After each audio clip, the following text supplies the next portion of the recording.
욕먹을 각오로 하고 좀 일단 말씀을 드리면 메가도스는 그냥 비싼 소변이 됩니다. 알부민 영양제가 많이 나와요. 사실은 먹어야 될 분들이 거의 없습니다. 한 번도 연구된 적이 없고 아주 비싸게 산 계란보다 못한 피로감을 느낄 때는 어떤 영양제를 먹어야 되는 거죠? 제가 네. 먹습니다. 사실은. 오늘 아침 영양제 몇 알 챙겨 드셨나요? 비타민부터 오메가3 또 유산균까지 하루에도 몇 알씩 챙겨 드시는 분들 많죠. 그런데 이 영양제가 정말 우리 몸에 도움이 되기는 하는 걸까요? 오늘 그 영양제의 진실을 낱낱이 파헤쳐 보겠습니다. 안녕하세요. 김경민입니다. 전문가 두 분 모셨습니다. 어서 오세요. 안녕하세요. 네, 간단하게 소개해 주실까요? 네, 서울대학교 병원 신경과 교수 이승훈입니다. 반갑습니다. 네, 고려대 화학과 교수 이광일입니다. 반갑습니다. 두 교수님과 함께 영양제에 대해서 여쭤보려고 하는데 먼저 두 분은 영양제 챙겨 드시나요? 아주 생각나면 생각나면 드시나요? 잘 안 드신다라고 거의 안 봐야겠네요. 먹습니다. 네. 교수님은 어떠신가요? 저는 한 가지 오메가3를 먹습니다. 이따가 한번 네네네. 오메가3에 왜 대해서도 먹는지를 또 한번 설명을 드리겠습니다. 여쭤보겠습니다. 네, 우선은 영양제들 보면은 요즘에 마케팅이 워낙 잘 되다 보니까 이게 마케팅이 화려해서 좋아 보이는 건지 의학적으로 확실한 근거가 있는 건지가 궁금하고 또 헷갈리는 일반인 분들이 많거든요. 저를 포함해서. 그래서 한번 등급을 나눠보겠습니다. S등급이 가장 좋은 영양제라고 보면 될 것 같고요. D등급으로 갈수록 안 좋거나 이제 해로운 영양제라고 판가름을 해보겠습니다. 가장 먼저 비타민부터 여쭤볼게요. 바쁠 때 그냥 종합 비타민 하나 정도 챙겨 드시기도 하거든요. 당연히 S이지 않을까 싶은데 어떠신가요? 저희가 잘못 얘기하면 이제 악플이 크게 달릴 수 있는데 한번 가봅시다. 엄청나게 많은 유튜브 클립에 비타민 C가 정말 많습니다. 혹시 아세요? 제가 관심이 있기 때문에 잘 알고 있습니다. 비타민 C 메가도스 얘기에 대해서 일단 좀 잠깐 욕먹을 각오로 하고 좀 일단 말씀을 드리면 비타민 C와 비타민 E는 그 일반적으로 뭐 검색을 해보거나 하면 대부분 다 항산화 물질이라고 돼 있어요. 근데 항산화 물질로 우리 몸이 사실은 쓰지 않아요. 그래요? 틀렸다고 말하면 또 잘못된 건데 우리 비타민 C의 전형적인 기능을 뭐라고 하냐 그러면 콜라겐을 만드는 데 필요한 조효소다라고 써 있어요. 그냥 사실 비타민 C는 우리 몸에 다 결체 조직, 이 몸을 이루는 콜라겐을 만드는 데 필수 성분이에요. 없으면 안 돼. 비타민 E는 신경의 그 미엘린 수초 성분을 만드는 데 있어 또 역시 굉장히 중요한 성분이 돼요. 한마디로 얘기하면 항산화가 아니라 하나는 콜라겐을 만드는데 중요한 역할을 하고 하나는 신경의 기능을 유지하는 데 엄청나게 중요해요. 근데 항산화란 말은 뭐냐면 이 말에 또 우리가 빠지면 안 되는 게 일반적으로는 어떤 염증이 생겼거나 어떤 사건이 생겼을 때 되게 산화물질이 많이 나오기 때문에 얘네들 중화해달라, 이 사건을 중화해달라 의미로 항산화 물질이라는 걸 하게 되거든요. 우리 몸에는 세포 안에 이런 사건이 생겼거나 하는 걸 억제하는 다양한 항산화 효소들이 있어요. 뭐 수포옥사이드 디스뮤테이즈, SOD, 뭐 카탈레이즈, 글루타티온 퍼록시데이즈 엄청나게 강력하고 강한데 이런 효소들은 필요한 상황에서 필요한 만큼 딱 일을 하고 굉장히 강력하게 일을 한 다음에 딱 숨어요. 근데 비타민 C와 E를 먹는 목적이 그런 사건이 생겼을 때 걔네들도 그런 역할을 해달라고 우리 몸이 요청을 할 것 같은데 안 합니다. 안 하고 사실은 전자가 하나 왔다 갔다 하는 것 때문에 그럼 얘는 산화 환원 반응에서 산화를 막는 기능이구나 라고 해서 항산화란 이름을 붙였는데 사실은 항산화 역할을 하는 게 아니라 콜라겐을 만들 때 전자 하나, 그 신경 기능을 할 때도 전자 하나, 그렇기 때문에 그렇게 붙인 거예요. 그래서 이름을 항산화란 말 붙이다 보니까 비타민 C는 수용성이잖아. 그럼 많이 먹어도 문제 없잖아. 라고 해서 메가도스 요법이라는 게 그 1900년대 어딘가에서부터 시작되게 됩니다. 우리나라가 아니라 서구권에서. 그래가지고 많이 먹으면 어차피 해가 되지 않는 것이니까 이 항산화 기능을 최대치로 올려보자. 근데 우리 몸에서 그걸 안 하거든요. 쓰는 목적이 아니고 콜라겐을 만들거나 신경 기능을 하기 위해서 쓴단 말이에요. 원래 그런 사건이 생겼을 때 쓰는 용병들이 아니야. 그 용도로 쓰지를 않아요. 많이 먹으면 이제 빅뱅이로서 얘기한 것처럼 이제 아주 비싼 소변이 소변을 됩니다. 만들 뿐이다. 네, 그래서 메가도스는 그냥 아주 메가 소변이 됩니다. 약간만 디펜스를 하자면 이게 말씀하신 것 중에 이제 네. 콜라겐을 만드는데 필요하다. 네. 콜라겐이 어디 있는지를 보면은 우리 피부에 있죠. 네. 이 피부를 탱탱하게 유지하는 데는 콜라겐을 만들어야 되는 거고 네. 그때 비타민 C 필요하고 근데 이제 이걸 메가도즈까지 먹어야 되느냐 이제 그 부분은 우리가 생각을 해야 되는 거죠. 그리고 이런 인대나 이런 모든 것이 또 뼈도 이제 콜라겐 필요하니까 그런 것을 만들 때 비타민 C는 필요하다. 엄청 중요한 거예요. 제가 얘기 드린 게 비타민 C를 먹지 말라는 뜻이 아니라 음식으로 엄청나게 들어온다는 뜻입니다. 근데 그냥 들어오는 것도 아니고 엄청나게 많이 들어오니까? 들어요. 그러니까 우리 몸이 약간 어떻게 디자인했냐면 아니 어떻게 이렇게 부실하게 만들었지? 필수 영양소를 자기가 만들든지 왜 이걸 굳이 먹어야만 되게 만들었냐? 너무 많아서 이걸 굳이 몸에서 만드는 수고를 할 필요가 없다는 걸 몸이 알고서 이건 그냥 뭘 먹든 다 들어온다고 생각했기 때문에 안 만들었는데 실제 필수 영양소인 건 맞아요. 없으면 큰일 나요. 이게 부족했을 때 굉장한 문제가 생겼던 거거든요. 그런데 지금 우리나라가 그 당시에는 한 끼도 못 먹어서 난리였는데 세 끼, 야식, 간식 별걸 다 먹는단 말이에요. 이런 상황에서는 비타민 C 부족은 문제가 되지 않는 상황이니까 메가도스 해가지고 이게 항산화 효과가 있으니까 뭐 감기도 안 걸리고 뭐 이렇게 된다 하는 것들은 거의 플라세보 효과다라고 생각을 하고 있습니다. 그럼 비타민 C는 몇 등급 주면 좋을까요? 비타민 C는 사실은 먹어야 될 분들이 거의 없습니다. 그러니까 아까 영양 부족, 노인, 다이어트 그런 사람들은 모든 종합 비타민을 먹어야 되니까 그런 거라서 이분들은 드셔야 될 것 같아요. 매 끼를 햄버거로. 몇 끼를 햄버거를 먹거나 거기에서 거기에 있는 상추조차도 빼내는 사람들이 있죠. 그런 분들은 이제 필요할 수도 있고. 그러면 한 C 정도? C 정도? 비타민 C라 C 등급인가요? 그러니까 이게 사실 비타민 C는 일반인 분들이 기본적으로 챙겨 먹는 건데 극소수의 특수한 경우에만 먹으면 되는 거였던 거네요. 네. 그럼 종합 비타민도 마찬가지로 C 등급이 되는 걸까요? 그러니까 이게 오해하면 안 되는 게요. 그러니까 저걸 먹으면 나쁘니까 먹지 마라가 아니고요. 의도는 비싸게 굳이 먹어야 되느냐가 됩니다. 아, 그럼 그 돈으로 차라리 계란 하나를 먹어라.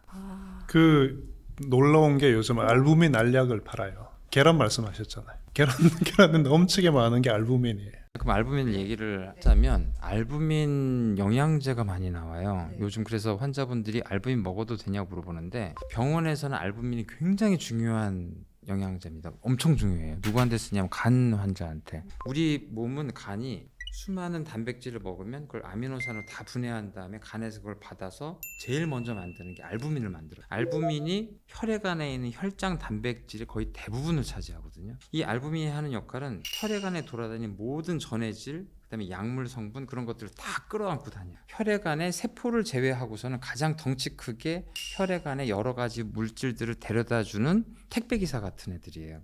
너무 중요한 애들이란 말이에요. 그래서 간이 엄청나게 중요한데 이게 부족하게 되면 부종이 생기고 뭐 소변 기능도 안 좋아지고 하니까 너무 필수 성분이라 간 기능이 안 좋아지신 분들은 아니 신장 기능이 안 좋아지신 분들은 체내 혈액에서 알부민 수치를 보면 떨어져 있어요. 네. 그래서 보험으로 알부민 정맥 주사를 굉장히 비싸지만 며칠에 한 번씩 주고 이런단 말이에요. 네. 그러니까 이렇게 중요한 영양제니까 일반인들도 먹어야 되겠네. 이제 큰 문제가 생기는데 방금 제가 얘기 드린 것 중에 단백질은 먹으면 위가 박살을 내고 그 다음에 얼마나 이제 12장에서 박살을 내냐면 아미노산 단위로 다 분해해 버립니다.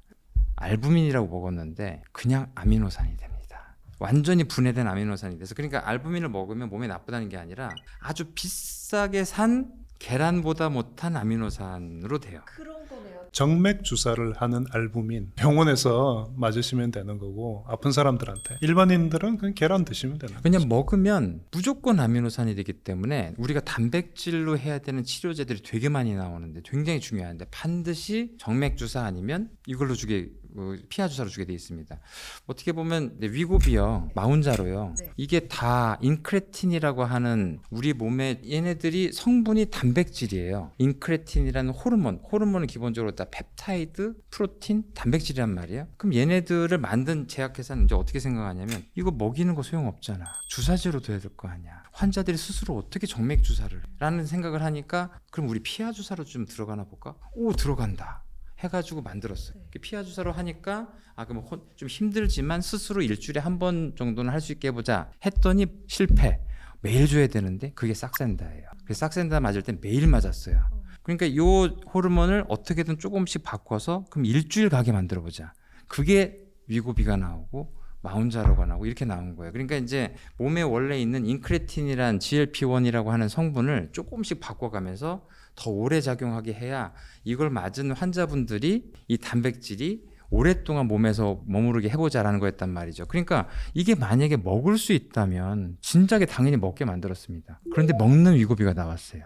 이게 어마어마한 기술의 혁신인 게 어떻게 만들었냐. 이게 거의 세계 최초로 만든 수준인데 이 노보 노디스크가 이 주사제와 먹는 약을 동일한 성분이에요. 동일한 펩타이드예요. 네. 분자량이 한 10,000 정도 되는 펩타이드인데 먹으면 분해된다는 걸 아니까 도저히 안 되겠구나 했는데 어떤 한 스타트업이 펩타이드에 스낵이라는 리간드를 붙이면 위 말단에서 흡수가 된다는 사실을 알았어요. 자기들이 그 스낵이라는 리간드를 특허를 붙여놨는데 이 노보노디스크가 그 회사를 사버립니다. 자기 위고비에다 그걸 붙여봐요. 그리고 정제를 만든 다음에 먹여봤죠. 그랬더니 1% 들어가요.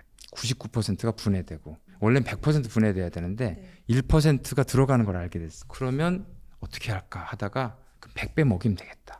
그래서 정확하게 74배쯤 먹입니다. 그러니까 먹는 위고비는 맞는 주사에 비해서 용량이 74배쯤 돼요. 그러니까 1%가 흡수되기 때문에 0.7배쯤 먹는 거예요. 그래도 훨씬 편하다고 생각하는 게 먹잖아요. 매일 먹어도 안 힘들잖아요. 그래서 이제 이게 먹는 위고비가 빅히트를 치게 되는 거죠. 그건 영양제가 아니고 살을 빼기 위해서 쓰는 치료제라고 봐야죠. 그러니까 이제 고도비만 환자들한테는 다양한 방법으로 비만 치료를 해야 되기 때문에 위고비건 어떤 방법이건 그분들한테는 적절한 방향에서 적용되는 게 좋다. 근데 문제는 그 BMI 체질량 지수 30 이상의 사람들한테 적용하라고 그렇게 아무리 가이드라인을 만들어 놔도 우리나라에서는 50kg도 안 되는 수많은 여성분들이 그걸 받기 위해 줄을 서십니다. 이게 남용이 생기니까 문제고 이걸 영양제나 누구나 건강한 체형을 만들기 위해서 한다고 생각하는 게 문제죠. 그렇게 하면 안 되는 거죠. 제가 요즘 농담 삼아서 길거리를 다니고 있는 굉장히 많은 젊은 여성들을 볼 때 정말 실근육을 가지고 다니고 있거든요. 근육도 아니고 실근육, 근육이 없어요 몸에. 근데 이런 걸 먹든지 맞든지 하면은 몸에 근육이 너무 없어지는 거예요. 근데 그렇게 됐을 때 노화 이야기 하시는 분들, 연세가 많으신 분들이 꼭 가지고 가야 되는 게 허벅지 근육, 뭐 엉덩이 근육 이런 거 가져가라 그러는데 그걸 지금 다 포기하고 가는 거잖아요. 그러니까 이게 되게 중요한 얘기인데요. 단백질 영양제를 먹는 건 무의미하다라고 얘기를 하는 게 어떤 뜻이냐면 아미노산으로 분해되기 때문에 그걸 굳이 달걀 하나를 먹으면 되는 거를 그렇게 비싸게 그 돈 주고 먹을 필요가 없다라는 뜻이에요. 그게 먹으면 독하다는 뜻이 아니고. 그런데 방금 얘기하신 것처럼 단백질을 먹어야 된다는 사실은 엄청나게 중요합니다.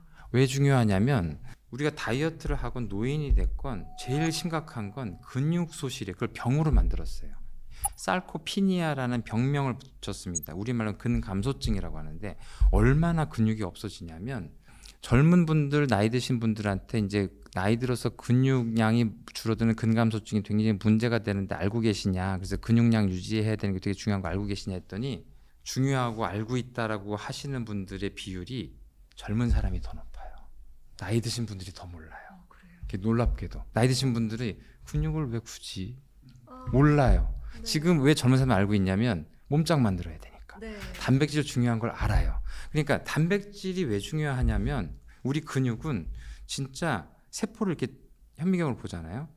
기계처럼 생겼어요. 사이토스켈레톤이라고 하는 이 세포를 움직이는 단백질로 된 그 기계 같은 조직들이 가득 차 있어요. 그래서 이 세포 하나의 거의 대부분이 단백질이에요. 근데 얘네들이 운동을 한다고 무에서 유로 나오는 게 아니거든요. 운동을 하면 오히려 이 세포들이 손상되면서 다시 또 채워놔야 되잖아요. 그런데 우리가 이 단백질을 만드는 건 탄수화물과 지방으로 만들지 않아요. 우리 몸은 반드시 단백질을 먹었을 때 그 분해된 아미노산을 가져다가 단백질로 가요.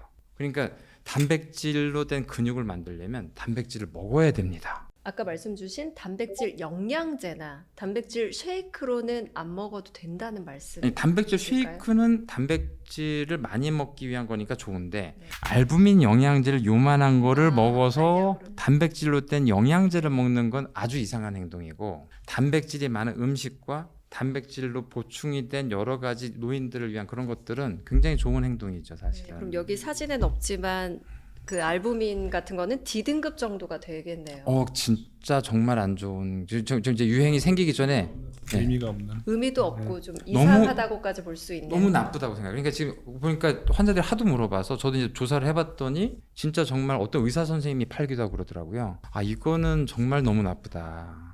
너무 나쁘다. 좀 널리 알려줘야 될 것 같아요. 예, 이거는 정말 사 먹지 알부민이 마라. 현혹되지 않는 네, 거. 먹는 알부민은 절대 먹지 네, 마라. 그러면 종합 비타민을 한번 등급 매기고 넘어갈게요. 특수한 경우에만 먹는 게 좋으니까. 맞아요. 그러니까 이것도 약간 좀 영양제처럼 말을 많이 하는데 이게 약간 이상한 상황입니다. 그러니까 암 환자들이요 거의 못 먹어요. 완전히 정말 다이어트를 일부러 하지도 않는데 정말 뼈 말라요. 너무 힘들어. 왜냐하면 대부분이 항암제들이 위장관계 부작용을 많이 일으키기 때문에. 그런데 정작 입원을 하면 의사들은 증거가 있는 치료를 하기 때문에 환자들에게 대부분 영양제를 안 줍니다.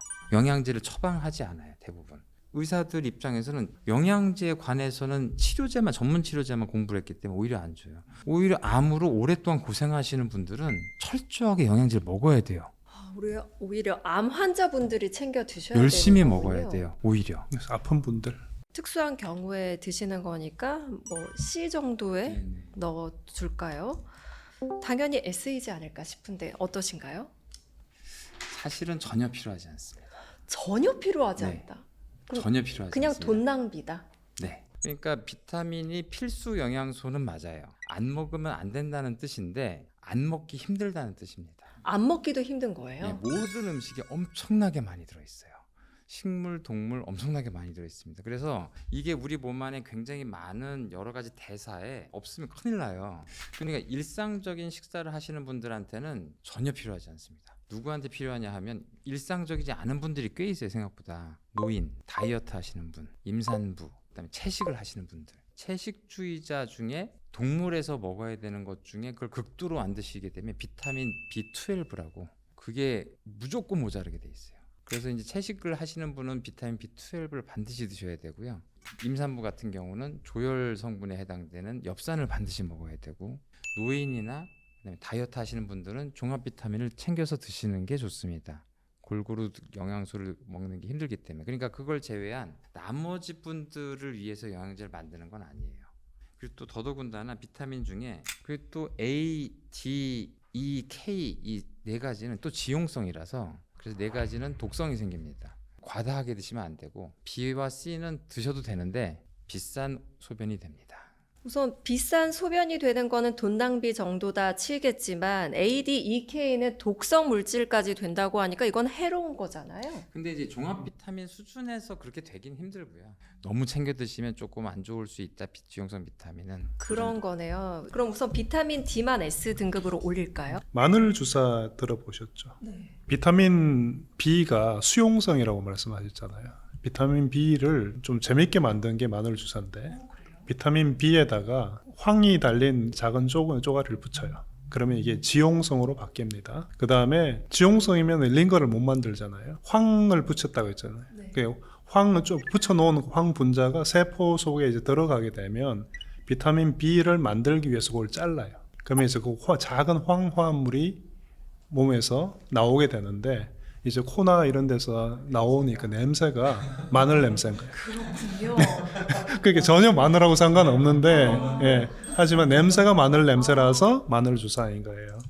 그래서 비타민 B인 경우에 그 우리가 그 비타민 고용량 비타민 좀 비싸게 네. 하는 것들의 경우에 좀 장난을 쳤어요. 거기에 역시 좀 전에 얘기했듯이 그런 작은 쪼가리를 붙여가지고 지용성으로 만들어요. 그럼 이걸 우리가 먹으면 기름하고 같이 소장해서 흡수가 돼요. 근데 이제 들어가서 다시 잘리는 거죠. 그래서 이런 것들은 효과가 없다고 얘기하기는 힘들고, 효과가 없는 것은 어떤 비타민이냐 하면은 비타민 B 드링크 같은 것은 비싼 설탕물일 뿐이죠. 마시면 그냥 나가는 거예요. 알약 먹는 거는 그나마 괜찮고 정말 내가 비타민 B 심신이 너무 피곤해서 해야 되겠다 마늘 주사를 맞는 것도 할 수도 있지 않을까. 이게 정말 못 먹는다, 다이어트를 한다. 그럼 먹어야 돼요, 사실은 영양제를. 여기 영양제를 먹어야 될 사람들을 잘 구별하는 게 굉장히 중요하다는 거죠. 그럼 비타민 B는 몇 등급으로 들어갈 수 있을까요? B12는 아까 얘기한 것처럼 채식주의자한테는 필수입니다. 꼭 먹어야 돼요. 그걸 제외하고는 일반인들한테는 딱히 그렇진 않은데 일부 사람들한테는 꼭 필요한 성분이긴 하니까 D까지는 안 내려가고 그래도 뭐 A 정도?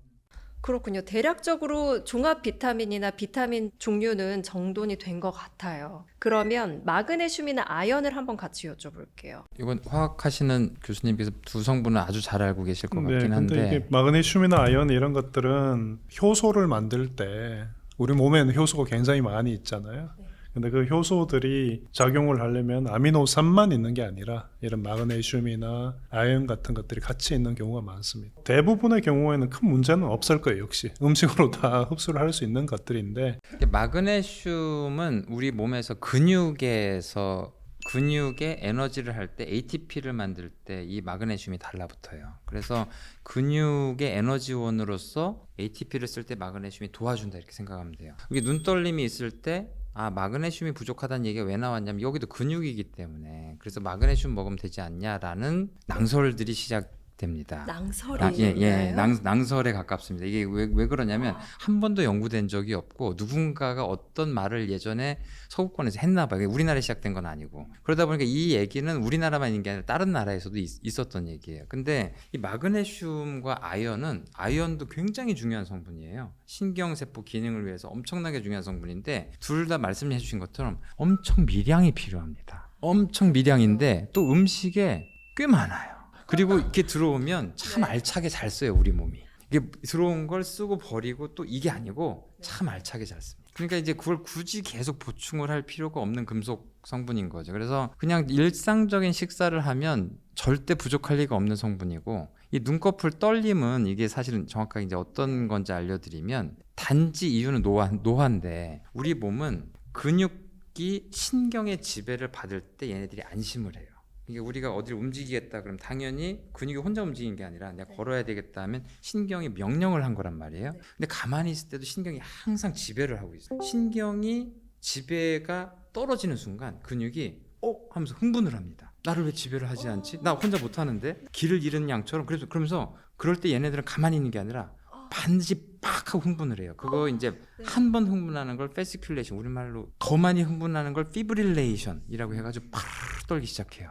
신경과 관련된 거군요. 예, 신경의 지배가 떨어졌을 때 이게 무슨 뜻이냐면 신경이 내내 몸을 잘 지배하다가 왜 나이 들어서 덜 지배하냐? 신경 기능이 떨어진 거예요. 그래서 그냥 이게 근육이 흥분하고 있는 거니까 쥐난 거하고 비슷한 거거든요. 그래서 흥분하고 있는 거니까 걔네들 스트레칭 해주면 됩니다. 그냥 요 근육을 잘 스트레칭 해주시면 됩니다. 해주면 또 괜찮아지는 얘네들 흥분하지 거죠? 말라고 이제 근육들을. 실제로 그 눈이 저도 간혹가다 떨리는데 늙었나 봐요. 그래서 요걸 이렇게 눌러주면 괜찮아져요. 마사지 저도 해주고 한때 떨렸었거든요. 그렇게 하면 만약 마그네슘은 우리가 먹거나 한다 하더라도 흡수가 안 돼요. 거기까지 안 들어갑니다. 근데 이렇게 문질러준 효과를 하게 되면 이 안에 있는 마그네슘들이 잘 퍼져나가요. 근데 그 마그네슘 스프레이 같은 거 있죠. 네. 그걸 여기 뿌려봐도 안 들어가요. 안 들어가요. 그게 지금 열풍적으로 예, 팔리고 있다고 하는데 안 들어갑니다. 피부를 통과해서 들어갈 수가 없습니다. 피부를 통과한다 하더라도 근육 안까지 들어가야 되는데 우리 피부는요, 이게 표피가 있고 이 밑에 기름 덩어리까지 내려가는 그 밑으로 내려가야 이제 근육이 나와요.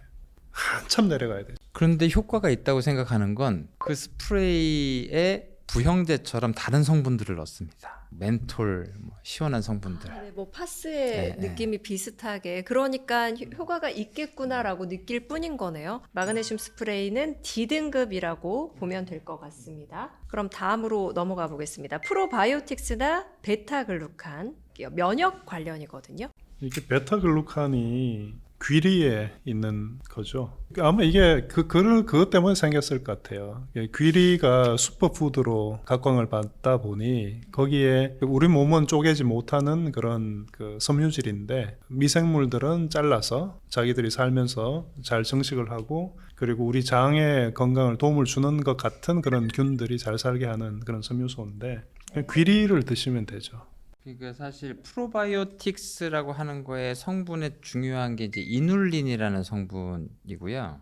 대개는 이눌린을 포함한 식이섬유, 베타글루칸도 식이섬유의 일종으로 지금 분류되는 것 같은데 식이섬유라는 게 이제 어떤 거냐면 사실은 탄수화물입니다. 탄수화물은 밀, 보리, 쌀처럼 빵 이렇게 고분자 물질로 된 음식에서 우리가 그거를 먹었을 때 소화를 하게 되면 단위체에 해당되는 포도당이나 과당, 갈락토스 이렇게 분해가 된다면 우리 몸에서는 그거를 포도당이나 과당을 가져다가 영양소로 써요. 에너지원. 얘들이 아주 정확한 우리 몸에서는 연료거든요. 그런데 탄수화물이면서도 우리가 분해를 못하는 애들이 있어요. 그게 식이섬유예요. 그러니까 얘네들을 분해하는 애들이 있고 분해 못하는 생물이 있는데 우리는 분해 못하는 생물이에요. 그래가지고 이런 식이섬유를 먹으면 저거를 분해를 할 수가 없는데 위와 장이 보고서 패스 이렇게 됩니다. 뭐 나쁠 건 없죠. 그러니까 그거 아세요? 저기 말이나 소들이 끊임없이 풀을 먹는데 어떻게 보면 식이섬유만 먹는 거거든요. 네.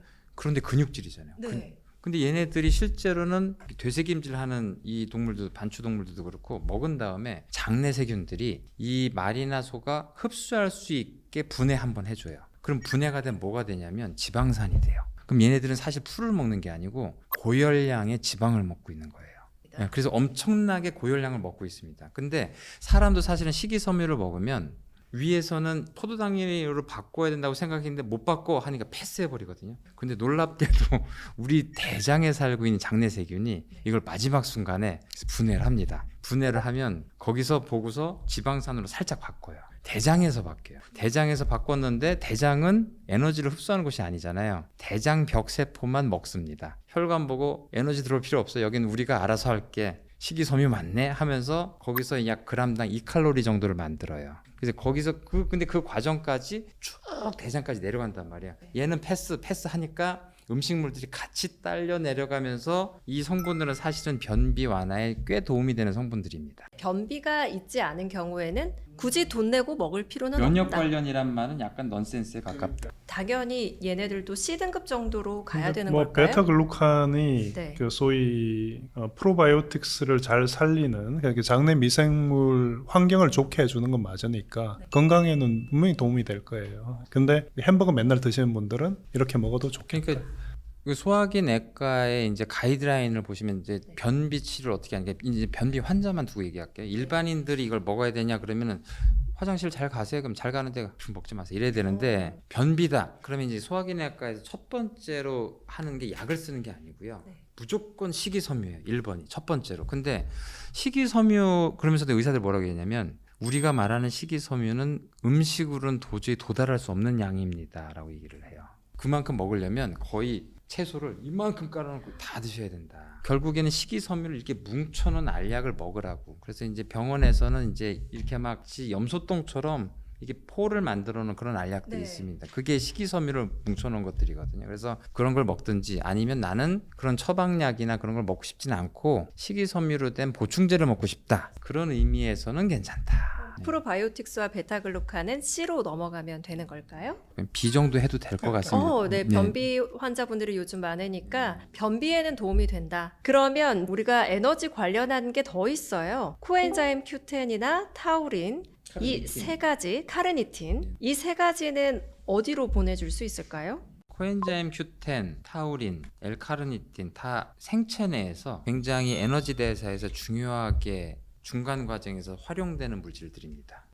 중요한 역할을 하는 게 맞네요. 심지어 코엔자임 Q10은 간이나 세포에서 합성하기 위한 그 패스웨이 그런 것도 좀 존재하고 있어요. 근데 또 역시 음식이 또 많고 굉장히 많은 데다가 이런 걸 먹었을 때에 사실 이게 세포의 미토콘드리아와 같은 대사와 관련된 아주 그런 데서 굉장히 중요한 역할을 하는데 영양제로 먹었을 때 거기까지 전파되진 않아. 근데 또 아주 희귀질환 환자들이 있어요. 희귀질환 환자 중에 미토콘드리아 병이라고 있어요. 저희들도 드물게 만납니다. 영어로 마이토콘드리얼 디지라고 하는데 이 환자들은 모든 세포의 미토콘드리아가 망가져 있어요. 치료제가 없어요. 그래서 의사들도 코엔자임 Q10 줍니다. 그런 특수한 경우에만 해당이 되는 거니까 D등급 아닐까요? 그럼 일반인 분들에게는 뭐 돈 낭비다라고 볼 수가 있겠네요. 이 세 가지는. 그러면 도대체가 피로감을 느낄 때는 어떤 영양제를 먹어야 되는 거죠? 자야죠. 아, 영양제가 아니라 쉬어야죠. 예. 커피도 마찬가지잖아요. 우리 몸이 깨어 있으면은 깨어 있는 그 딱 일어나는 그 순간부터 이제 뇌에는 아데노신이라는 게 피로 물질이 막 계속 쌓이는데 그게 많아지면은 이제 잠이 오거든요. 근데 그걸 막아주는 게 카페인이죠. 카페인이 아데노신하고 되게 비슷하게 생겼어요. 그래서 아데노신 수용체라는 게 있는데 여기 아데노신이 와야 되는데 카페인이 그걸로 길을 막고 있어요. 그러면 깨어 있는데 계속 피곤한 거지 몸은. 너무 중요한 얘기를 해서 결국 이제 잠 얘기를 할 수밖에 없는데 네. 피로는 근육에서 온다고 생각하는데 사실은 뇌에서 옵니다. 뭐 빗대서 얘기를 하면 만약에 축구 선수가 네. 자기 팀이 지고 있어요. 그러면 다 축축 늘어집니다. 너무 힘들어해요. 그런데 그러다 갑자기 역전골을 넣었어요. 네. 다 뛰어다녀요. 정말 뇌군요. 이걸 중추성 피로라고 하는데요. 센트럴 퍼티그라고 하는데 이 퍼티그라고 하는 게 피로라고 하는 게 실제로는 몸이 피로해서 정말 쉬라고 하는 게 아니라 피로하다고 예상하고 뇌에서 피로함을 느끼게 만들어주는 거예요. 뇌에서 아데노신이 쌓이면서 그리고 몸에서 피로하다는 걸 느끼면서 이 몸을 보호해야 돼. 너 지금 더 하다가 사고나 낙상해 부러져 라는 거를 경고하면서 쉬라고 하는 거예요. 뇌가 알려주는 거예요. 피로하면 이 피로라는 건 대부분 중추에서 옵니다. 뇌에서 와요. 아데노신이라는 게 이제 어떤 거냐면 뇌가 이제 신경세포가 엄청나게 많은 일을 할 때 수많은 ATP를 쓰게 되는데 그 과정에서 ATP가 ADP로 바뀔 때 아데노신이 나오는데요. 이 아데노신을 이 낮 동안에 일하면서 정맥을 통해서 내보내지를 못해요. 잘. 신경세포와 신경세포 주변에 쌓여 있어요. 근데 그거를 느끼고 피로하다 그만해라, 머리 그만 써라, 뭐 노동 그만해 이렇게 느끼게 되는 건데 언제 얘를 씻어낼 수 있냐면 잠을 자면 수면을 하게 되면 수면 1단계, 2단계, 3단계, 4단계 깊은 수면 간다면 우리 수면은 그 다음에 렘 수면으로 갑니다. 네. 렘 수면 때 다시 이제 눈이 막 돌면서 꿈을 꾸고 다시 1, 2, 3, 4로 가요. 우리가 그래서 깊은 수면 3, 4단계가 있고 얕은 수면이 있지만 렘 수면이라는 게 있는데 뇌에서 이제 글림페틱 시스템이라고 해가지고 뇌에도 그 임파선 같은 조직이 존재한다는 걸 한 10년 전에 알게 됐고 지금 굉장히 주목받고 있는 이 조직이 있는데 이 조직이 낮 동안에 활동하지 않고 잠자고 3, 4단계가 돼야만 구멍이 뻥 열려요. 구멍이 뻥 열리면서 뇌척수액이 쫙 들어가면서 뇌를 쫙 씻어버립니다. 그때 씻을 때 아데노신 같은 노폐물들이 다 나와요. 그때 씻겨내려가는 것 중에 되게 중요한 성분이 전 세계에서 굉장히 많이 연구를 하고 있는데 알츠하이머 치매의 원인이 되는 아밀로이드 베타피브릴이라고 하는 노폐물도 그때 씻겨내려간다고 보는 거예요. 잠이 보약입니다. 정말 잠이 보약인 깊은 게 수면이. 깊은 수면을 취하지 못하는 게 계속 누적이 되면 치매의 원인이 될 수가 있는 있다고 거네요. 장기적으로 생각하고 많은 연구들이 지금 되고 있는 거죠. 정말 지금 영양제 얘기할 시간이 아니에요. 그냥 이거 끄고 주무시라고 해야 되는 거 아닌가요? 그리고 실제로 네. 그 어른들도 문제지만 네. 요즘 청소년들 에너지 드링크 많이 먹거든요. 공부하려고. 근데 그거 해봤자 남는 게 없죠. 뇌에서 전두엽하고 이제 기억계 중추가 되는 해마하고 얘네들이 이제 기억을 등록하는 단계가 있고 장기 기억으로 전두엽에다 저장을 하거든요. 잠을 자면 전두엽으로 이동을 해서 장기 기억으로 들어가요. 잠을 안 자면 여기만 돌아요. 그래서 밤을 새면 기억이 안 납니다. 그래서 카페인을 많이 마시고 밤을 새버리게 되면 밤새고 공부한 게 다 날아간 채로 시험을 보게 돼요. 문제는 이제 직장 다니면서 또 혹은 직장을 안 다니시더라도 피곤하니까 영양제로 우선 대충 채우고 싶어 하시거든요.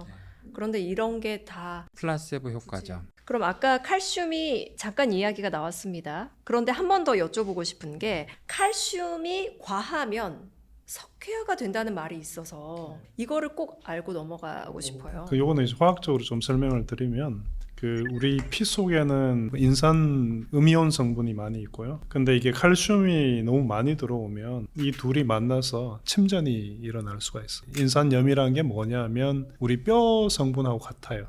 치아 뭐 이런 뼈 이런 데 들어있는 성분하고 똑같은 건데 이런 것들이 이제 혈관 벽에 코팅이 될 수가 있는 거고, 그리고 옥살레이트라는 음이온이 있는데요. 이런 것이 우리가 뭘 먹으면 많이 있을까요? 시금치라든지 뭐 견과류 이런 걸 많이 먹게 되면 이게 뭐 방광이나 신장에 많이 있는 상태에서 칼슘 이온이 오게 되면 이 둘이 만나서 돌덩어리가 돼요. 그 결석이라고 부르잖아요. 돌덩어리가 생기는 거죠. 그러니까 칼슘이 너무 많으면 혈관에 인외석이 좀 깔릴 수 있고 방광이나 신장에 돌이 생길 수도 있고. 칼슘 영양제. 아니요, 너무 많이 먹으면 안 돼요. 네, 칼슘이 진짜 이상한 전해질 금속인데요. 네. 칼슘은 의학적으로 배울 때 절대 좋게 배우질 않아요. 그러니까 하이퍼칼세미아, 고칼슘 혈증, 저칼슘 혈증 다 배우는데 기본적으로 근육 활동, 심장 활동이 굉장히 중요하다. 그 얘기를 들으면 아 많이 먹으라는 얘기인가? 아니 많을 때도 문제가 돼요. 적을 때도 문제가 돼서 일정량이 필요한데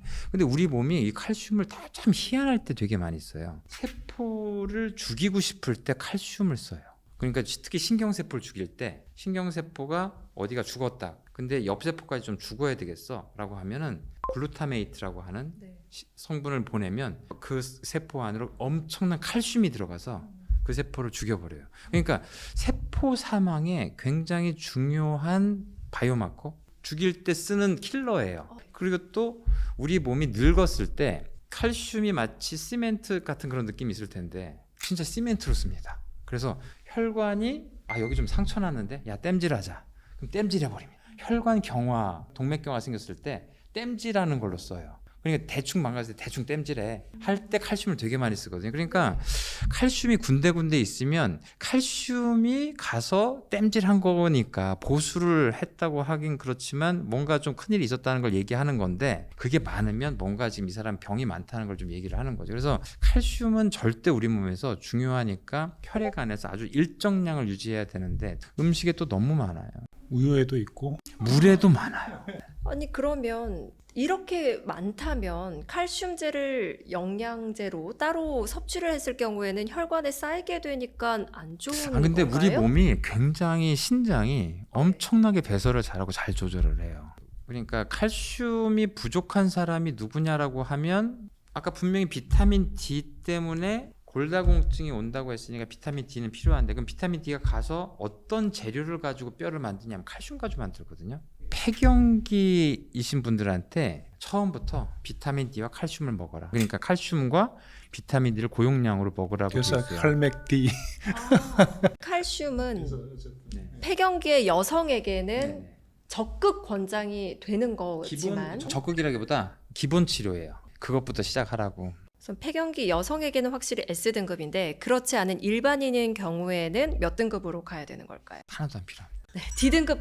네. 밥을 잘 먹으면 되는 거예요. 밥을 우선 잘 먹고 혹시 모르면 먹지만 그렇게 도움은 못 받을 수 있다. 네, 그러면 다음으로 넘어가 보겠습니다. 여기 글루코사민이 있습니다. MSM과 마찬가지로 뼈와 관절 이야기인데 이 친구들은 어떻게? 너무 유명합니다. 너무 많이들 드세요. 그리고 도대체 저 성분을 도대체 왜 영양제를 만들었을까라고 고민을 해보고 좀 찾아봤는데 굉장히 단순한 이유였어요. 글루코사민을 통해서 프로테오글라이칸이라고 하는 성분이 만들어지고 연골의 성분이 돼. 그러니까 우리가 네. 무릎이 아프다라고 하면 도가니탕을 먹어라 하는 것처럼 네. 저게 영양제로 된 도가니탕이다. 글루코사민을 먹으면 프로테오글라이칸이 되니까 연골이 되지 않겠냐라고 생각을 아주 단순하게 해서 과거부터 그렇게 서양에서부터 나왔대요. 중요하게 생각해야 되는 건 두 가지. 우리 몸에서 제일 재생이 안 되는 첫 번째가 뇌세포, 신경세포, 네.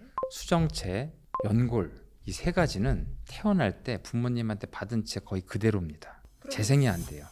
그러니까 먹어봤자 재생이 활발히 되는 곳이어야 이걸 받아서 뭘 할 텐데 네. 그냥 받은 채로 살아요. 이게 성인이 된 이후로는 다른 일밖에 없어. 두 번째로는 프로테오글라이칸을 만드는 게 우리 몸에서 글루코사민으로 갈 수 있다고 했지 사실은 포도당에서 간대요.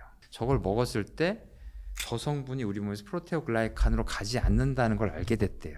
그래서 지금은 저 성분이 좋다고 주장하시는 분들은 이상하게 항염증 효과가 있네, 뭐 인터류킨 1이 떨어지네, 뭐 이렇게 해가지고 항산화, 항염증, 면역 증강 뭐 이런 식으로 얘기를 하는 상황이 돼버린 거죠. 근데 애초에 만든 건 연고를 만드는 재료라는 걸로 직관적으로 그렇게 했는데 실제로 연고를 만드는 재료를 활용하지 않더라 우리. 그러면 D등급으로 가야겠네요. 근데 좀 사실 정말 많은 자식분들이 부모님께 많이 사드리거든요. 네. 그래서 그 마음을 그냥 마음을 전달하는 정도.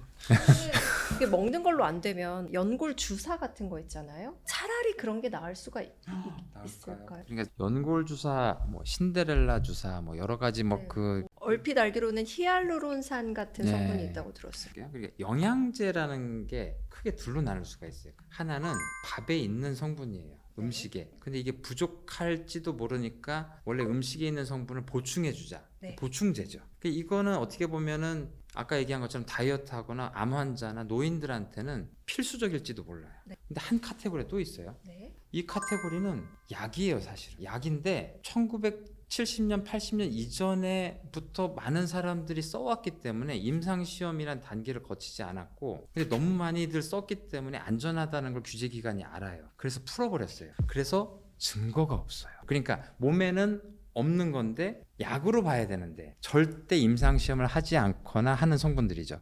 그러니까 이제 약간 이 반쪽 영양제 성분들은 어떻게 보면은 실제로 약효도 일부 있고 심지어는 강할지도 모르는데 몰라. 근데 그러니까 그 바람에 부작용도 있어. 연구가 안 돼 있습니다.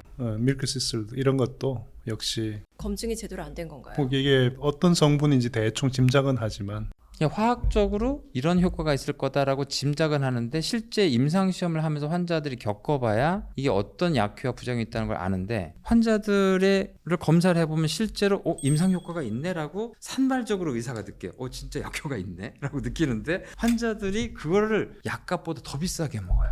전문의약품으로 보험을 하게 되면 훨씬 더 저렴하게 정제돼서 약효를 예측하면 쓸 수가 있는데 어디서 훨씬 더 비싸게 이제 45만에 또 사가요. 그러니까 이게 옆에서 보고 있으면 너무 안타까운 거죠. 그러니까 그런 식으로 정말 약효가 없다는 건 아니지만 애매한 약효와 챙길지 모르는 부작용에 굉장한 약값 이렇게 노출되는 게 맞나 뭐 그럼 이렇게 생각을 밀크시슬도 당연히 D등급이겠네요. 물론 이게 뭐 흡수가 되도록 해 놓은 것도 있지만은 뭐 폴리코사놀 뭐 이것 같은 경우에 이게 왁스 성분이에요. 이게 우리 몸은 흡수할 수 없는 왁스 성분. 그럼 당연히 D등급인 거 아닌가요? D, F 등급 줘도 돼요. 아, F.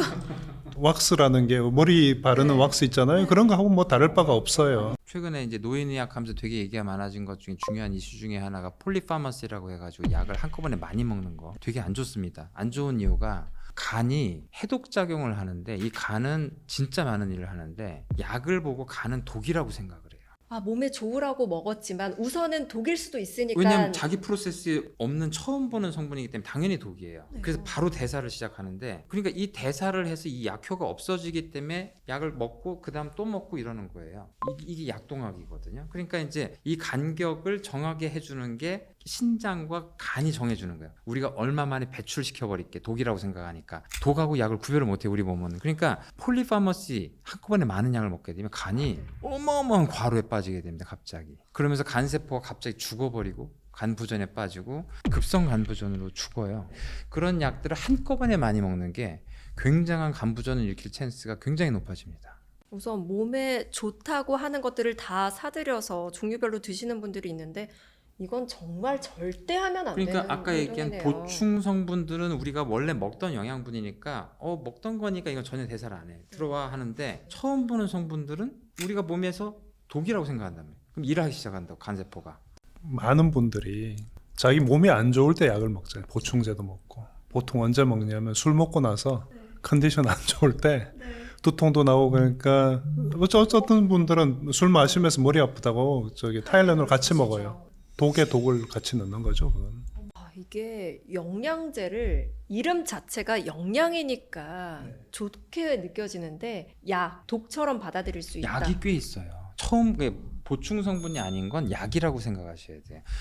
그러니까 제가 이걸 나쁘게 얘기했지만 잘 보세요. 아스피린이 1850년대인가 바이엘사가 버드나무 껍질에서 추출한 성분을 가지고 가공해서 만들었어요. 이 아스피린은 한방 회사예요. 그러면 천연물 회사야. 지금 어떻게 보면은 지금 우리가 얘기한 성분 중에 정말 좋은 성분이 있을지도 몰라요. 있을지도 모르는데 있을지도 모르는 것 때문에 스스로 임상시험 하시면 안 되지. 그러네요. 그 반대로 아주 안 좋은 영향이 있을 수 있기 때문에 요즘은 유튜브나 인스타그램으로 많이들 구매하시거든요. 주의를 해야 될 것 같고요. 오메가3 궁금합니다. 자, 오메가3는 제가 네. 먹습니다, 사실은. 오메가3라는 게 뭐냐면 얘는 이제 불포화 지방산입니다. 화학 하시니까 더 잘하실 것 같은데 그 지방산을 A, B, C, D 해가지고 끝을 이제 대충 여기를 Z라고 하자, G라고 하자. 그 그리스하면 이제 오메가니까 끝에서 세 번째에 이중결합이 있는 걸 오메가3라고 불러요. 네. 근데 우리 몸에서는 포화지방산보다 불포화지방산을 원하는 곳이 많이 있어요. 그럼 포화지방산 안 원하냐? 아니에요. 사실은 50% 넘게 포화지방산을 원해요. 포화지방산이 있으면 우리 골격이 단단해집니다. 네. 그래서 이런 근육 같은 데들은 다 포화지방산을 써요. 근데 부드러운 곳은 불포화지방산을 써요. 부드러운 곳의 대표적인 게 뇌, 신경입니다. 이 뇌와 신경에서는 이 불포화지방산이 신경세포막의 투과성을 조절하는데 굉장히 중요한 역할을 해요. 세포막이 이중인지질로 되어 있는데 이중인지질에 인과 지질 성분들이 하나하나가 다 지방산으로 되어 있거든요. 이게 포화지방으로 되어 있으면 빳빳한 채로 되어 있습니다. 빳빳한 데들이 여기예요. 그래서 이게 딱딱해요. 네. 그래서 육상동물들은 빳빳한 채로 근육을 많이 가지고 있기 때문에 그 해양동물이 육상동물로 올라가면서부터 포화지방을 굉장히 많이 씁니다. 그런데 사람은 뇌를 많이 쓰잖아요. 네. 뇌 기능을 위해서는 불포화지방이 이렇게 중간중간에 있어주면 이 뇌 기능에 원활한 데 굉장히 도움이 돼요. 그래서 그럼 불포화지방이 어디에 많냐? 식물엔 별로 없어요. 우리가 뭐 아마시유에 많고 뭐 올리브 오일에 많다. 올리브 오일이 많은 거 사실인데 거기 이제 올레산이라고 해서 올레익 애시드라고 해가지고 오메가3가 아닌 불포화지방산이 많이 있고 오메가3는 거의 없습니다. 이게 식물은 오메가3를 가질 이유가 없거든요. 네. 그러니까 동물한테 많은 건데 동물이 어디에 많냐? 해양동물. 그래서 해조류나 해양동물에 많아요. 해조류를 먹은 해양동물에 많아요. 이 부들부들한 애들. 그러니까 얘네들을 먹으면 우리 몸에서 가장 해양동물 같은 성분인 뇌기능을 위해서 중요한 거예요. 그런데 봤더니 인간이 수렵생물을 하던 시절에는 너무 많이 물고기를 먹으니까 우리 몸이 또 이거는 엄청 필요하긴 한데 만들 필요 없겠다. 그래가지고 안 만들기로 합니다. 그래서 그냥 먹기로 해요. 그랬는데 또 20세기 들어서 또 햄버거 먹고 하더니 이런 천상의 음식을 하면서 해조류와 해양 음식을 안 먹는 나라들이 생기기 시작해. 그러니까 이 사람들은 서구권들이 봤을 때 오메가3가 나중에 공부하고 보니까 엄청 중요하네. 엄청 중요해. 야, 이거 어떻게 먹게 하지? 물고기를 이렇게 싫어. 비린내 엄청 싫어하는데 그러면 강제로 먹이자 해가지고 물고기를 잡아서 피시 오일을 가져다가 정제로 만들기 시작을 합니다. 근데 문제는 이게 보면 심혈관으로 올라가 있잖아요. 네. 이게 왜 그랬냐면 오메가3를 먹게 되면 불포화 지방을 먹으면서 우리 몸에서 지질 대사가 개선이 돼요. 그래서 콜레스테롤이 조금 떨어집니다. 네. 중성 지방도 좀 떨어지고. 네. 그러면 D등급 아닌가요? 그러니까 심혈관계로 하면 D등급. 그런데 뇌 기능을 영양제로 생각하면 음식에서는 꼭 필요한 거예요. 그러니까 본인이 편식을 한다. 나는 해조류, 해산물 싫어하고 육식 음식만 많이 한다. 심지어 난 또 베지터리언인데 해산물 안 먹어. 그럼 오메가3 먹는 게 훨씬 유리하죠. 그러면 이것 또한 채식을 드신다거나 채식이나 편식을 많이 편식하신다면은 드시는 거지 일반인의 경우에는 아니요. 그래도 먹는 게 좋을 것 같아요. 그런가요? 네, 이 정도 D까지는 그럼 아닌 몇 등급 이게 보시나요? 일단 A나 우선은 고지혈증이나 심혈관 면에서는 그다 아니지만 대부분 그렇게 먹는데 그렇게 먹지 말라는 그게 거죠. 아니라 네. 뇌의 측면에서는 그러니까 좋다. 요즘 뭐 전부 다 육식을 많이 하고 네. 생선 거의 안 먹거든요. 그러니까 그럼 저도 어디선가 오메가3는 치매 예방에 좋다고 봤는데 그건 아닙니다. 그건 아닙니까? 그건 아닙니다. 왜냐하면 치매가 생기는 원인의 대부분은 알츠하이머 치매는 그럴지도 모르죠. 그럴지도 모르는데 사실은 신경세포의 부폐물로 생긴 복잡하게 얘기하면 그렇지만 아밀로이드 피브릴을 제때 제거하면 되는데 제거하지 못한 게 커다란 쓰레기 산처럼 쌓이면서 생기는 거라서 오메가3가 그 과정에서 어떤 역할을 하지는 않거든요. 그러면 오메가3는 오로지 뇌의 기능을 위해서 먹으면 되고 생선을 뭐 일주일에 2-3번 정도 먹는다면 굳이 안 먹어도 되겠네요. 저건 이제 말 그대로 지방산이라서 지용성이잖아요. 네. 그래서 이렇게 생각하실 필요가 있어요. 그러니까 매일 하나를 먹어야지. 그럴 필요는 없습니다. 근데 요런 것 이제 보관할 때 알약 같은 거를 드실 때 햇볕 쬐이는 거는 별로 좋은 생각 아니죠. 병으로 팔더라고요. 오메가3도. 근데 그런 것들을 뚜껑을 열어 놓는다든지 뭐 그랬을 때 이런 그 불포화 지방산은 산패가 잘 돼요. 그러니까 그런 건 좀 보관할 때 조심해요. 그 캡슐이 파열되면 당연히 안 좋죠. 이게 좀 찐득찐득하고 막 이러면은 그건 안 먹는 게 좋겠고. 지방산은 기본적으로 산패가 잘 되기 때문에 상한 소금을 거죠. 녹아내렸을 경우에는 그냥 바로 버리시는 게 좋겠네요. 그러면 이제 눈에 좋다고 많이 알려져 있어요. 루테인 S등급일까요? 참 아니면 애매한 이게 오메가3와 비슷한 포지션입니다. 눈에서는. 아, 그런가요? 그래서 아마 안과 선생님들 중에 루테인 눈에 좋지라고 명확하게 얘기하시는 분들도 많아요. 이걸 우리가 만들 수는 없거든 몸에서. 그러면 이건 몇 등급을 저도 가야 약간 되나요? 애매하긴데 이게 루테인 단독은 아닌데 루테인과 다른 성분을 합친 성분을 임상시험을 했는데 황반 변성에서 임상시험에서 성공했어요. 또 영양제 주제에 눈 입장에서는 심근경색 뇌졸중 같은 병이에요. 눈의 혈관 질환이거든요. 그 황반 변성이 지금 저 약을 썼을 때 황반 변성 환자들의 예후가 좋다고 한 임상시험이 한 번 나온 거예요. 그러고 나서 근데 그렇다 하더라도 루테인 성분 단독으로는 그렇지 않은 거예요. 근데 루테인 성분으로 또 설명하면 또 과학적으로 설명이 돼요. 황반 변성이라는 굉장히 심각한 질환에 대해서는 얘기했는데 그걸 반박하시는 분들은 이걸 파시는 분들이 그걸 하는 게 아니라 뭐 눈부심, 눈피로 이런 거에 루테인 먹으라고 하는데 네. 한 번도 그런 거는 테스트 해본 적이 없다 이렇게. 그러니까 이제 인플루언서들이 이제 물건을 팔기 위해서 그런 얘기를 하는 거죠. 큰 의미가 없기 때문에 이 친구들도 D등급으로 가야 되는 거 아닌가요? 그래야 될 그래야 될 것 같습니다. 마지막으로 콜라겐 한 장 남아 있거든요. 네. 콜라겐이 네, 콜라겐 젤리도 나오고 하다 보니까 콜라겐이 뭐냐 하면은 우리 뼈 있죠. 뼈를 구성하는 것 중에 아까 칼슘, 인산칼슘, 인회석이라고 부르는 그것과 이 콜라겐이 합쳐져서 만든 게 이제 뼈고 또 인대나 이런 것도 역시 힘줄이라고 부르는 거 있죠. 그것도 콜라겐이고 파는 것 중에 이제 고분자 콜라겐이 있고 또 저분자 콜라겐이라는 것도 팔아요. 근데 고분자 콜라겐의 경우에는 실제는 이 콜라겐을 우리가 소화를 그렇게 많이 잘 시키는 거는 아니고 콜라겐을 만들기 위해서 필요한 아미노산이 있는데 이 아미노산들은 우리가 다른 음식에서 얼마든지 많이 또 섭취를 합니다. 먹는 게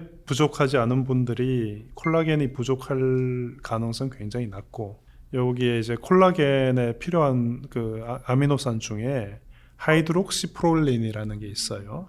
근데 프롤린에서 하이드록시프롤린을 만들려면 이제 그 효소가 필요한데 그 효소가 작용할 때 비타민 C가 필요해요. 그러니까 우리가 먹는 게 비타민 C가 부족하지 않고 음식을 충분히 드시는 분은 콜라겐을 만드는데 아무 문제가 없어요. 근데 이제 저분자 콜라겐의 경우에 흡수가 잘 돼서 뭐 연골을 만든다든지 뭐 피부를 채운다 이거는 거짓말이고 그거는 있다고 하더라고요. 콜라겐 저분자 콜라겐 쪼가리가 이제 그게 이제 실제는 아미노산인데 얘들이 있으면 콜라겐이 분해된다고 생각을 해서 그 피부 주변의 조직 세포들이 콜라겐을 만든다 뭐 이런 얘기는 있기는 있어요. 그게 어느 정도 효과가 있을지는 잘 모르겠고요. 콜라겐을 먹어서 이게 피부에 가서 어떤 일을 할 거다. 굉장히 힘든 얘기일 수 있어요.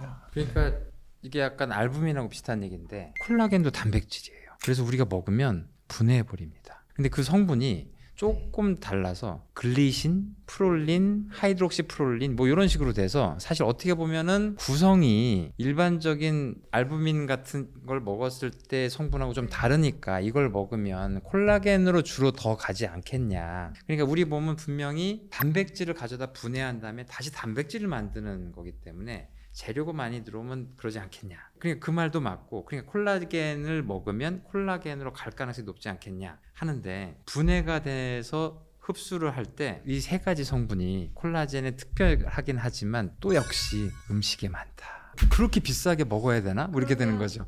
그래서 이제 피부가 문제가 있을 때 주사를 맞잖아요. 우리가 이름은 콜라겐 주사라고 하는데 콜라겐은 아니에요.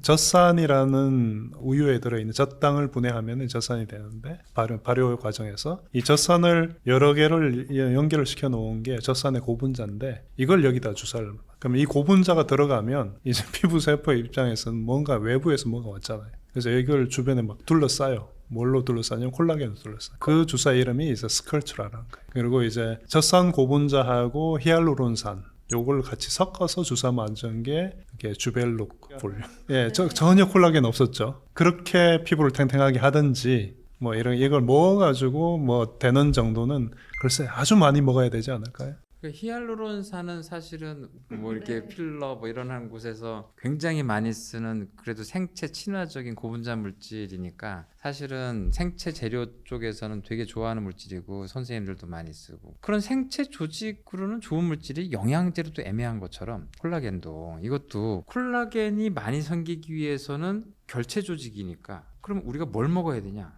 고기 먹으면 돼요. 콜라겐 만들려면 몸에 철분이 부족하지 않고 비타민 C 충분하고 잠 잘 자고 그러면은 피부는 탱탱할 것 같습니다. D등급에 가면 되는 거 맞죠? 그렇습니다. 아, D등급이 완벽하게 거의 D등급. 대부분 다 차지를 했습니다. 대부분의 영양제가 쓸모 없다까지 말하면은 좀 위험할 수 있는데 해롭거나 할 수 있기 때문에 주의를 해야 된다는. 네, 그러니까 일반인 말씀 기준이고 주셨어요. 정말 다시 강조하지만 굉장히 많은 사람들이 병자고 네. 다이어트하고 네. 베지터리언 그러니까 그런 분들이 꼭 네. 생각하시는 게 좋겠다. 네. 그리고 어디까지나 개인적인 의견이기 때문에 보시는 분들도 참고해 주시면 될 것 같습니다. 그러면 우리 마지막으로 인사드리기 전에요. 이 영양제는 다 없어도 좋으니까 제발 이것만은 하십시오. 라고 말씀해 주실 게 한 가지씩 있을까요? 운동하세요. 잠 좀 잘 주무시고 운동하세요. 예, 그게 늘 제가 혼나면서 듣는 이야기니까 구독자분들도 그걸 지키시면 좋을 것 같아요. 아까 내내 얘기했던 것처럼 깊게 푹 주무십시오. 그러니까 잠을 자는 시간이 중요한 게 아니고 보통은 6시간 반에서 7시간 아무리 그래도 7시간 반 정도 잠이 충분히 자는 거거든요. 그런데 내가 8시간, 9시간 자도 이상하게 피곤해 라고 느끼시는 건 정말 잘못 잔 거예요. 이 기간 동안의 수면 뇌파가 굉장히 달라집니다. 그러니까 푹 잠자는 깊은 수면일 때 피로가 풀리고 글림페틱 시스템이 일을 하고 치매가 예방이 될 수 있어요. 그러니까 반드시 깊은 수면으로 푹 자는 게 굉장히 중요하다. 예, 그걸 위해서 꼭 해야 되는 게 뭐냐면 핸드폰에 알람 끄는 거. 예, 인스타그램이든 뭐든 그 알람 뜨는 거, 카톡도 마찬가지. 그게 뜨지 않도록 그래서 잠을 자는 동안에는 거기서 아주 거리가 멀도록 하는 게 좋겠습니다. 크게 3가지로 정리하겠습니다. 운동하고요. 2번째는 깊게 자고요. 3번째는 깊게 자기 위해서 최적의 수면 공간을 위해서 알람은 다 끄고 자는 걸로 정리를 해보면 좋겠습니다. 네, 오늘 영양제에 대해서 이야기를 나눠보려다가 잠이 이토록 중요하구나라는 결론에 다다랐습니다. 영양제 뭐가 좋지 지금 막 돌아다니시지 마시고 잠을 충분히 주무시는 한 해 보내시기를 바라겠습니다. 저희 건강구조대는 여러분의 건강을 지키는 그날까지 계속 함께하겠습니다. 시청해주셔서 고맙습니다.